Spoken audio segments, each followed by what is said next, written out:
अल्लाह के नाम से जो बड़ा ही मेहरबान और रहम करने वाला है।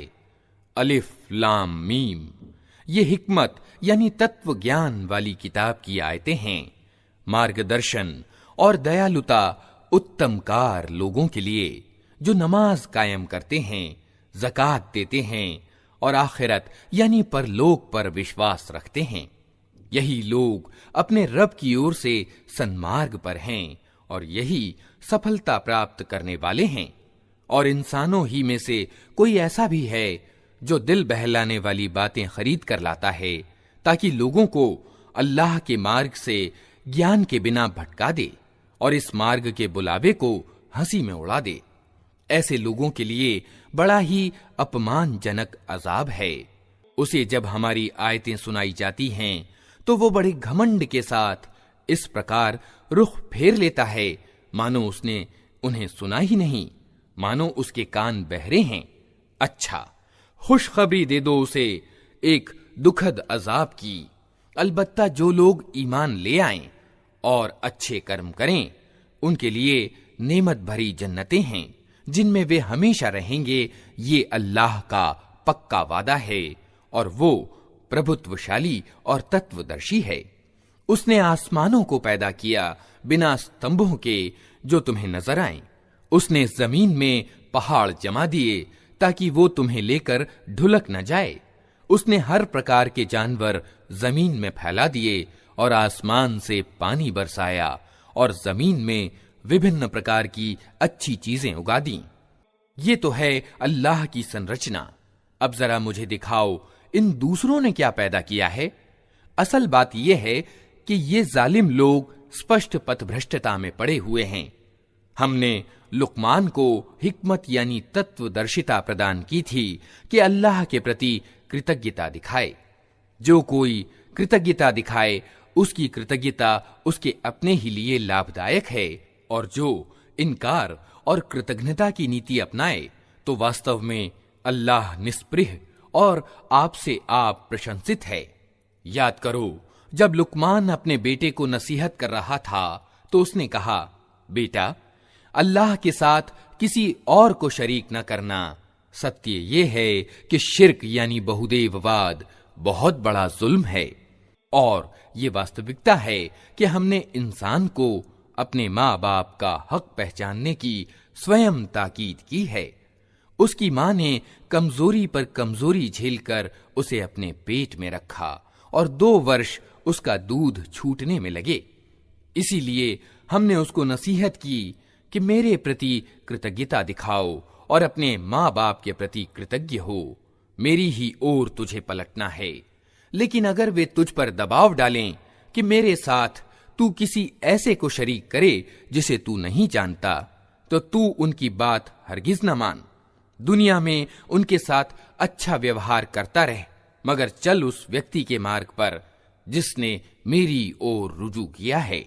फिर तुम सबको पलटना मेरी ही ओर है। उस समय मैं तुम्हें बता दूंगा कि तुम कैसे कर्म करते रहे हो। और लुकमान ने कहा था कि बेटा, कोई चीज राई के दाने के बराबर भी हो और किसी चट्टान में या आसमानों या जमीन में कहीं छुपी हुई हो, अल्लाह उसे निकाल लाएगा। वो सूक्ष्मदर्शी और खबर रखने वाला है।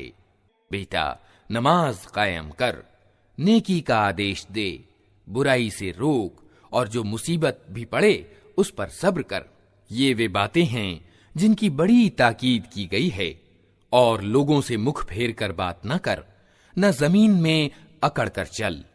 अल्लाह किसी अहंकारी और डींग मारने वाले को पसंद नहीं करता।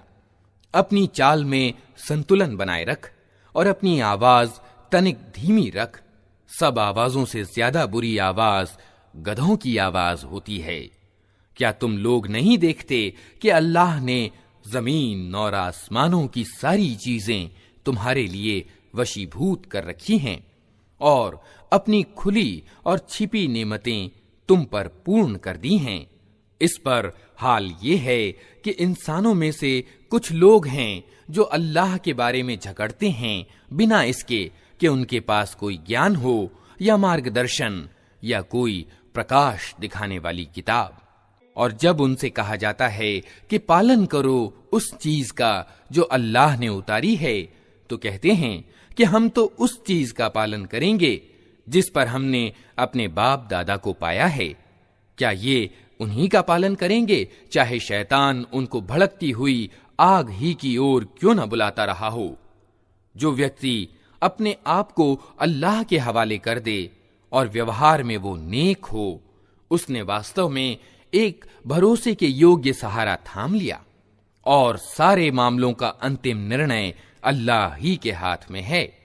अब जो इनकार करता है उसका इनकार तुम्हें शोकाकुल न करे। उन्हें पलटकर आना तो हमारी ही ओर है, फिर हम उन्हें बता देंगे कि वे क्या कुछ करके आए हैं।